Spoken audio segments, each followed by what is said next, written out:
Ikaze nanone bakunzi bacu ba ISARO Life TV, tugiye nanone kubagezaho ikindi kinyobwa cyiza cyane twifashishije ibijumba. Ubu bigiye kubasetsa ngo noneho ji y'ibijumba yo bayinywa gute?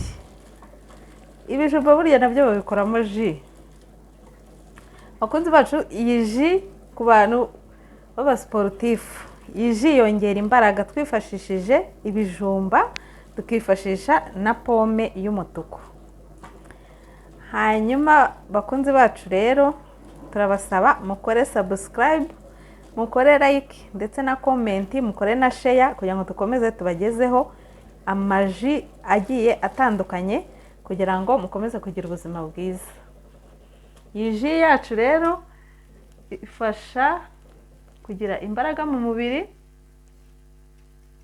ndetse ikagabanya ibyago byo kwibasirwa na diabete.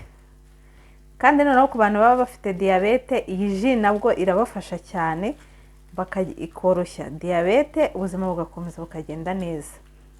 Ku muntu uba utarafatwa na diabete rero, iyi ji imufasha kwirinda ibyago byo kwandura diabete. Tugiye gutangira tuyikore mbere kuko tubigenza. Tugiye gufata ibijumba byacu tubikatemo udupande duto duto.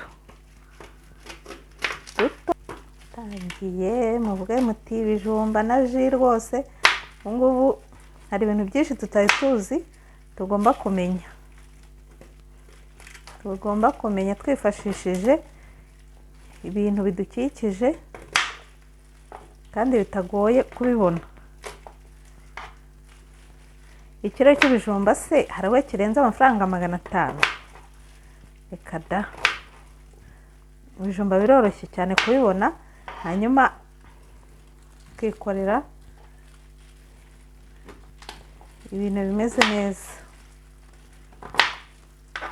ubuzima bukagenda neza kandi bitagoranye cyane. Ukiha gahunda ukavuga uti uyu munsi ndanywa ji y'ibijumba na pome imwe.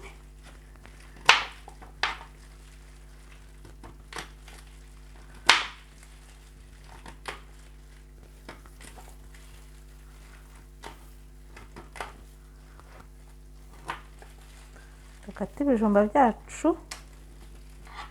duto duto.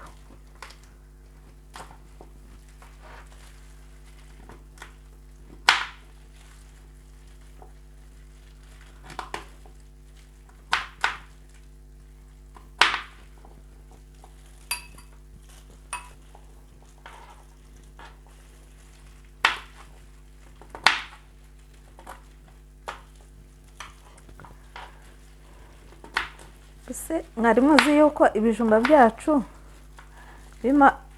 umuntu ashaka kubikoramo ji?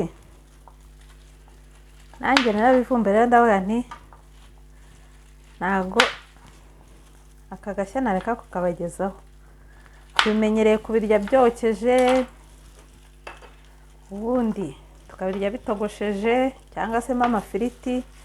Reka da, buriya ari na bibisi bishobora gukoreshwa kandi bikagira umubiri akamaro. Turabisoje, tugiye kubishyira muri blender yacu kugira ngo nabyo tubone umutobe wabyo. Hanyuma twongeremo na pome imwe y'umutuku.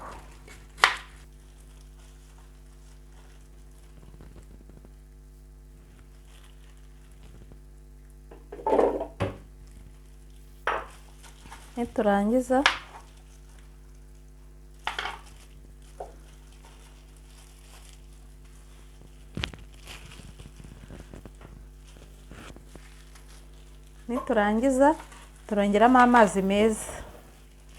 Amazi meza mililitiro 500 nizo tugiye gushyiramo kugira ngo tubashe kubisya neza havemo n'umutobe twifuza. Ubwo ni nk'igihe cy'amezi 3 uyikora hafi ya buri munsi. Ukuvuga ngo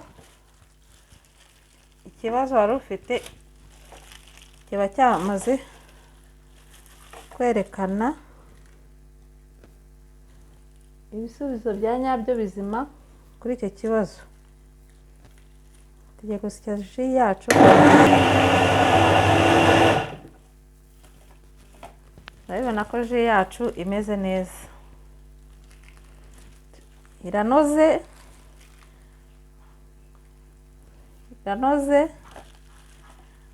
ariko reka twongere tuyinoze neza kugira ngo ibashe kubona umutobe.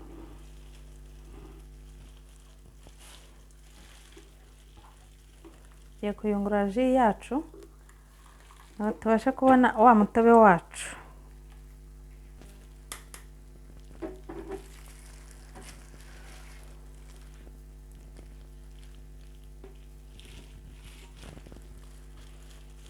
Hanyuma ugafata ikirahure cyawe,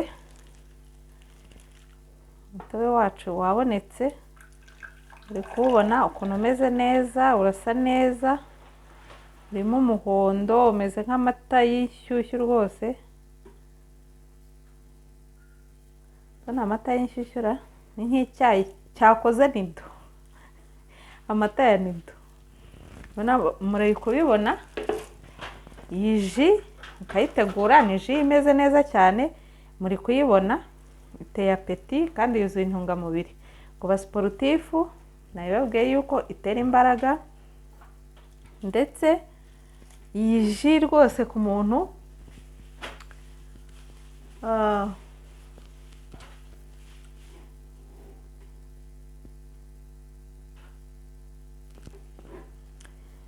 nababwiye ko iyi ji igabanya isukari mu mubiri ku bantu bafite nk'ikibazo cya diyabete.